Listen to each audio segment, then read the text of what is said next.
It's April. We're still sheltering in place. We're still answering your questions. That's the topic of this week's Healthcare Triage.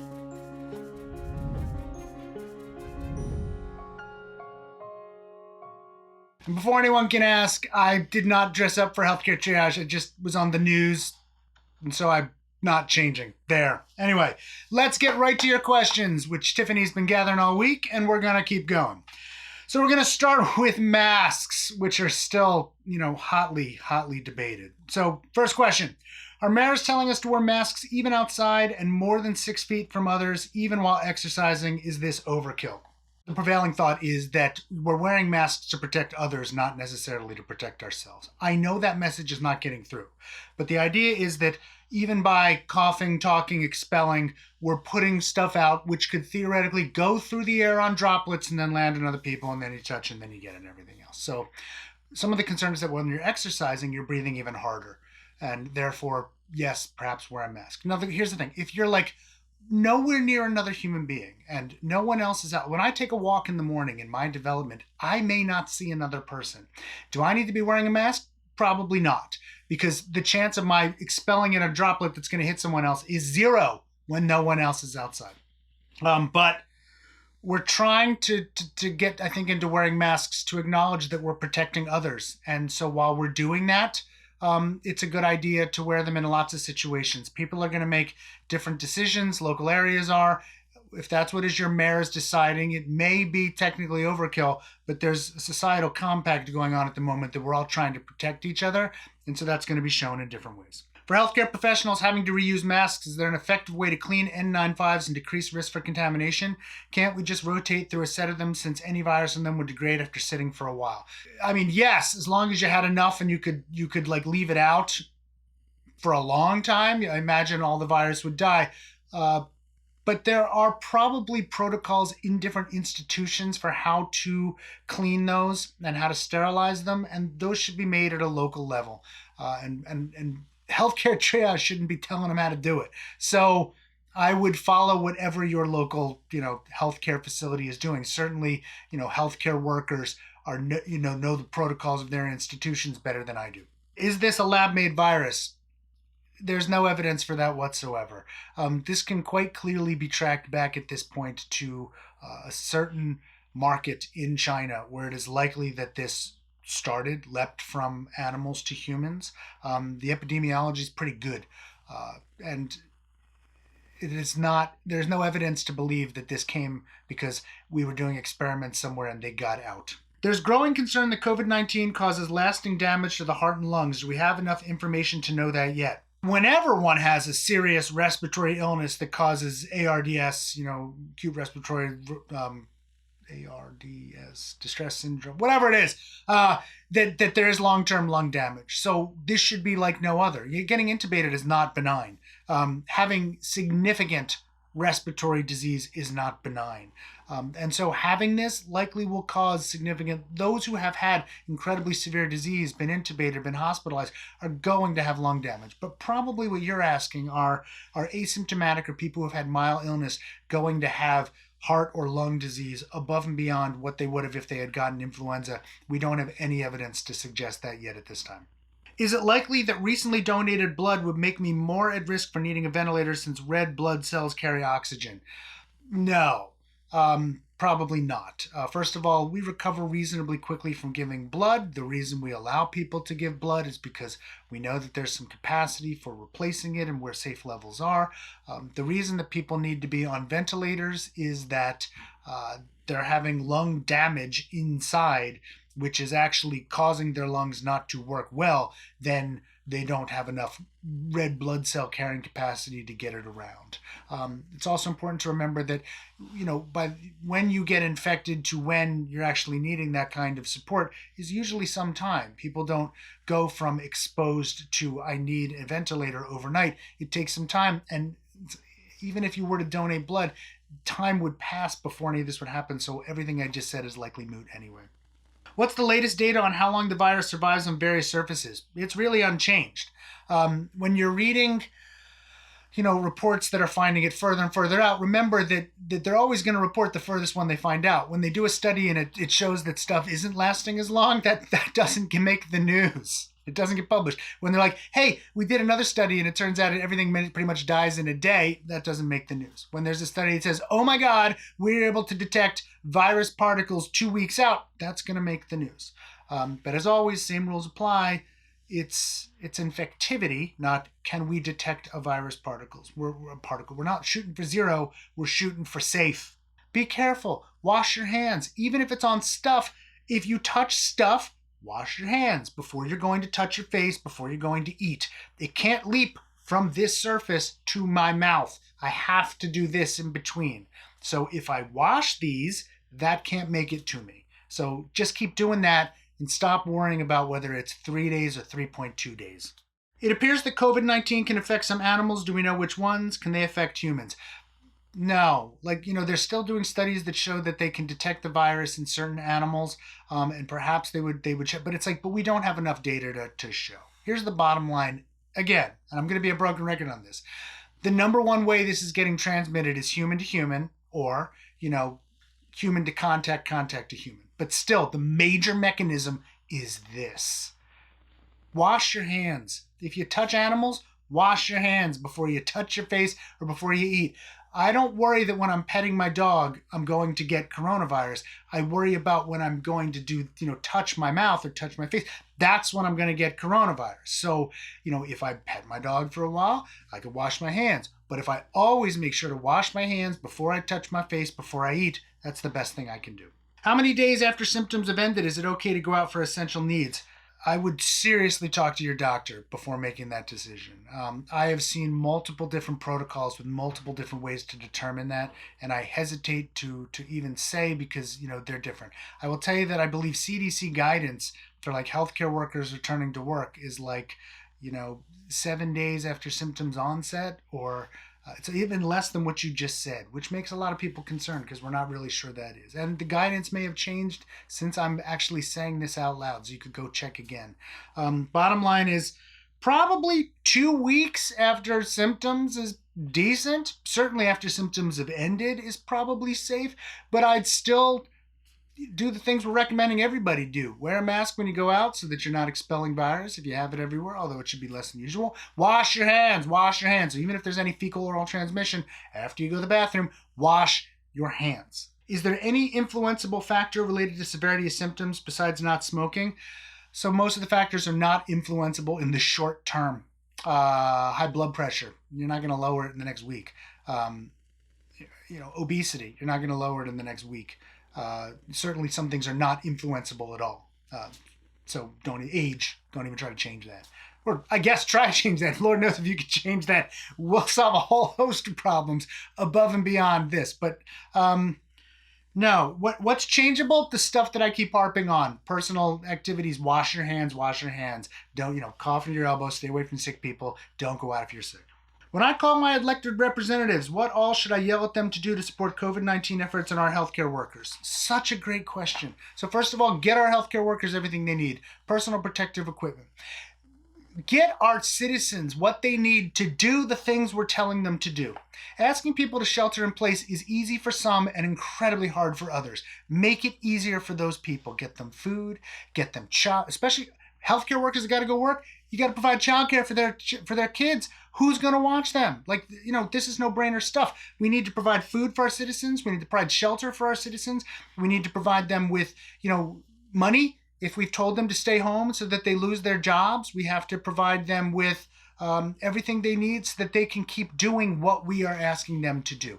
We also need to start planning for the future. We need massive testing, public health infrastructure for contact tracing and isolation. We need, serological testing. We need to really rethink how we are doing schools and jobs and everything else so that we stay as protected as we can in public transportation as we move forward. How are we going to do surveillance? All of this is going to cost money and time and resources, and our representatives have got to get on this. They got to be able to do more than one thing at a time.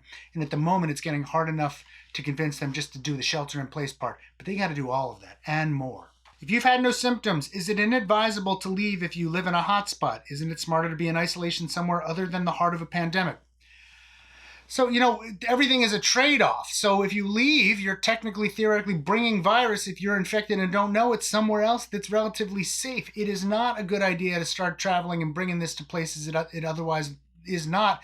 That may be personally good, but it's incredibly selfish if you're endangering others. So our best guesses and estimates at this point is like shelter in place. If you're isolating, you're for the most part safe. The problem is we're not all isolating, and not everybody can isolate. And I can't say that enough. Some people have to work, whether it's because they just have no choice because of their circumstances, or they're essential. And so, they have to be out there as much as possible. We should not be. That is what protects all of us. And so, not we probably shouldn't be causing mass panic and traveling all over the country and moving this around in the places it is not already there. What is your advice on exceeding screen time limits for kids right now? Maybe advice on best practices when doing it? You're now getting Aaron Carroll and not any other organization. I can't say that enough. Look, there's good screen time and bad screen time, and there's lots of, kids have got to be on screens for school. I would not be counting that in screen time. But here's in our house, I'm going to be, I'll be totally honest. We have just opened the spigot. My kids are good students and they're getting their work done and doing everything that I ask them to do to be responsible and safe and give up a ton in order to make it through this to protect other people. My oldest is about to graduate high school, just had to choose a college. He's going to not have graduation, which is killing, his mom, my wife, as much as it is him. There's no prom. So it's like they've given up enough. And my daughter, my youngest, is a very social animal, and this is incredibly hard on her. So the one way they're socializing with friends right now massively is playing video games online together. I am not cutting that off. Obviously, everyone is going to make their own individual decision. Hopefully, this is the short term. This is not how we would plan to continue life as it is. We've also, turned off the usual hours of the day. They're getting up at like 1 in the afternoon and going to bed at like 3 or 4 in the morning. That's what their friends are doing too. That's how they're staying social. I can't see forcing them at the moment to a rigorous schedule that doesn't really make sense to sit in the house. Partially that's because I know they'll go back to normal. Like, I believe them. They will go back to a more normal way of life when the time comes, and I trust them, and so that's what we're doing. Any advice for essential workers making food and stocking shelves? How safe are we and our families when we have to come to work every day? Yes, you should absolutely be wearing a mask because you don't want to be expelling stuff onto food. Washing your hands or wearing gloves, hairnets. First of all, if you're coughing, if you're sick, do not go to work. I don't care if you're essential. Like, that's just, somebody else will be essential. You shouldn't be going if you're sick. If you're well, protecting yourself, constant hand washing, everything else you should be doing is hopefully helping, especially if you're preparing food that's cooked. Cook the food, do everything you should to prevent foodborne disease to begin with, and then just be super careful on top of that. And then as much as you can, try to practice social distancing on the way. If you can drive a car by yourself, great. This is not the time, if you can avoid it, to engage in massive public transportation. If you have no choice, of course you have no choice, and I get that. And I wish we lived in a world where we made it easier for everyone to social distance even in those cases. But we don't live in that world, and so this is the world we have. Do the best you can. Protect yourself as best you can. Any suggestions for divorced parents' shared custody situations, specifically where one parent is unable to isolate due to work? Is it advised to keep children with the isolated parent? We need people to do the absolute best they can. And so those of us who can do real social distancing should. I fully own the fact that we're, meaning the Carroll family, privileged enough to be able to do it. And so we are. We're in lockdown because we can. Other people cannot. And as much as people can, they should. But if you can't, then just do the best job you can. When will it be safe to travel again? Can I book flights for the fall, or is it better to wait? I don't know. We have flights booked for the end of the summer just because we had to reschedule them. I expect they may be bumped again, but they were already paid for, and so the sunk costs were already there. Would I be booking brand new flights right now? Probably not. I think it's likely that if the flights get canceled for this reason, you'll be able to hopefully reschedule them, but I don't know that you'll get your money back. So of course you're just making a gamble.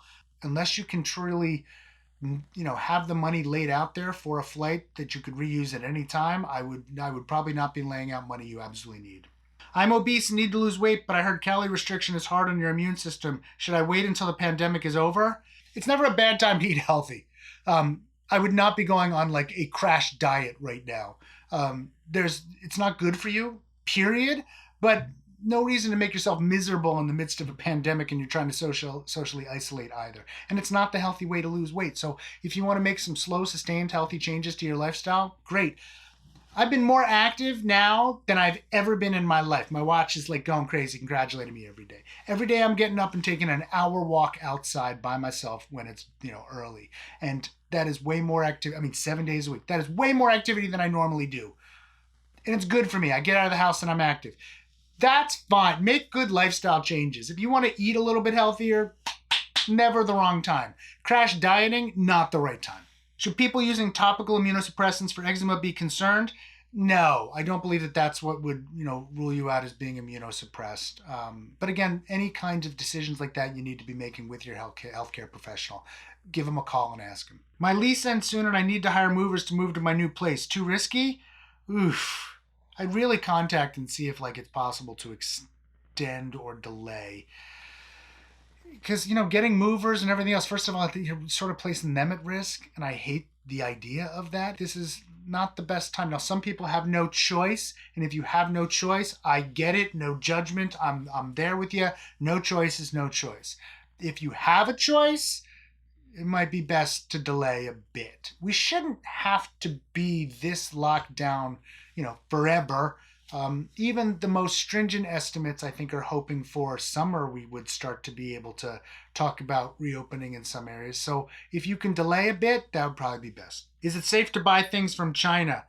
So, yes, in the sense that it's safe to have stuff shipped across the United States from New York or Florida or LA.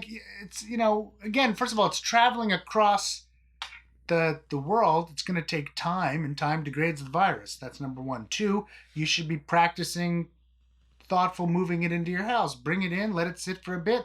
When you unpack it, immediately throw everything away. Wash your hands, wash your hands, wash your hands. They're not packaging up live virus and bringing it across the country, and it's still live virus that's going to jump into your mouth. So, in general, it should be fine. I see that human volunteers have already been given test vaccines without any animal testing first, and that some potential treatments are moving faster through the pipeline. Isn't it kind of scary to rush these things? I'm not sure that's happening. There are probably some things which have reached safety trials, which is what we do first, which is when we give human stuff. But that usually really comes after animal testing. And I would be really surprised if something has not been animal tested first. But that's only step one of a vaccine process, safety. So, then testing if it works. We got a lot of work still to do. I don't think they're cutting shortcuts like that in order to get stuff done faster. Why is there so much confidence that a COVID vaccine can be developed in 12 to 18 months? HIV has been around for decades without a vaccine. We hope we can create a vaccine, and I think that there's a lot of people who are optimistic. HIV, I think because of the virus that it is particularly difficult. The reason we don't have SARS and MERS vaccines is because we contained them. We got rid of it. And so at that point, there's really no monetary incentive to try to create a vaccine because too few people would need it for a disease that has been eradicated. Flu, clearly we keep having to make vaccine because it changes. That's why we have to keep, trying to up it and change it and everything else. But we realize the value and we figure out how to do it. None of what I just said is true for COVID. The market would be monstrously large. There are major financial incentives right now because not only does everybody want it, but the downsides of not having it are it's just costing the United States like $2 trillion, trillions of dollars. And a bailout plan, the people would pay through the nose. The governments, would pay through the nose to have this done. We would avoid untold human suffering. So everyone is working on this right now. They can be working on it, which makes people more optimistic that we would achieve a breakthrough. And I think people are, I'm in that group. I do think that it's possible to develop a vaccine and ramp it up. I just hope it's soon. I think a year is unfortunately still a long time, but I'd be more optimistic than I am with some other diseases because there's such a market. Why can't we use current broad spectrum antiviral drugs for this? We don't have like current broad spectrum antiviral drugs in general. We don't treat viruses incredibly well. We can suppress things like HIV reasonably well, and we have like Tamiflu, but in general we don't. And we are using them already. Don't get me wrong. On severely infected patients in the hospital, they're getting antiviral drugs. It just don't work that well. What are the palliative care options if someone were taking care of someone at home or in a retirement home and cannot get them to a hospital or get a doctor to come? I bet if you call your local palliative care doctors, they're on the case. One of my good friends is a palliative care doc. They're working. Call them. Get in touch. I think that you'll get support. This whole thing is causing a lot of anxiety. What mental health options are available during quarantine? A lot of the same ones. I do my therapy over the phone. Instead of being in the office. It's not ideal, but it's good enough. Same drugs are available if drugs or pharmacotherapy helps you. The same support lines are available likely that are there. You just unfortunately can't see people. But some people do Zoom even. They'll do telemedicine. So reach out. Don't sit and suffer. Reach out just like you would otherwise talk to your healthcare provider. I can work from home, but how do I get anything done when nothing feels important right now because it feels like society is collapsing? There was just a great article that it's like, do your job, but don't feel like you got to be more productive than usual. And some people will feel that like, oh, I'm sitting at home, I got to keep proving myself. Don't do your job. Do as much as you can on top of that, but don't. And if I'm being perfectly honest, I'm failing at that. I feel like I'm working way harder than usual. I'm doing stuff all the time. Partially that's because just COVID is adding to my normal workload. And I'll be honest, I feel like I'm doing something. I mean, as you're saying here, some of it is feeling like nothing is important right now. I'm trying to do stuff that I feel like is important. That's good for Aaron Carroll. That doesn't mean that that's what you have to do. But maybe that would help. Maybe volunteering, making masks, doing something. I don't know. We all got to find ways to get through this. Talk to people. Talk to your friends. Don't socially distance like physically distance. Stay in contact with other people, your family, your friends, whatever your support network is. Do whatever you need to do. But don't feel like you need to do more work just for work's sake. Do your jobs and do them well like you would any other time. But also take care of yourself. Should I feel guilty, and this person does, about ordering things when I have the privilege of working from home, especially because it doesn't seem like many essential workers are being treated well? I don't want to be like pro-capitalism here, but this is where like the economy works better when we're spending money. So those of us who can spend money probably should. And again, I'm going to tell you some things right now, and I hope you'll take them in the spirit. This is not Aaron Carroll bragging. This is like, because we can, this is what we're doing. The person who cleans our house, we are not letting her do that because she should be socially distancing, but we are still paying because we can. When we are ordering food, we are massively over tipping because we can, and that is good. We are ordering from restaurants locally because we hope it helps keep them in business. That's because I can. I don't know how to say it. And if you can, I don't think you should feel guilty about it, because if you don't, that company goes out of business. If we don't order food from the local restaurants, it will go out of business. It will shut down.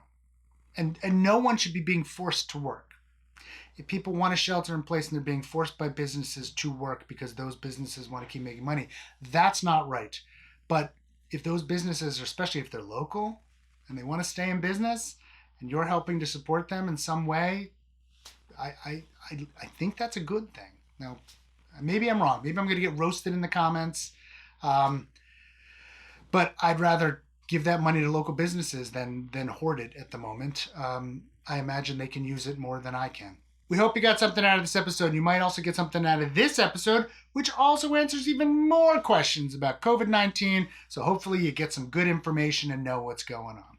It's not easy during the pandemic, and as you can see, we're taping healthcare triage in completely brand new ways, which is a lot more work, but we're happy to do it. But if you can, and again, if you can. A great way to support the show and help us all through this, us being like Healthcare Triage, is to go to patreon.com/healthcare triage, where you can give as little as $1 or more, whatever you want. Keep the show afloat. Help us do this the best that we can. We'd especially like to thank, of course, our Surgeon Admiral, Sam, and of course our Research Associate, Joe Sevitz, and our new Research Associate, James Glasgow. We really like to thank all of you for all of your support. If we don't say it, and I hope we do, we really, really, really do appreciate it. We're all in this together, and anything we can to help make this easier for you, we're happy to do it. We want to keep making the show, keep getting your questions to us. We'll keep doing this. Thanks for watching.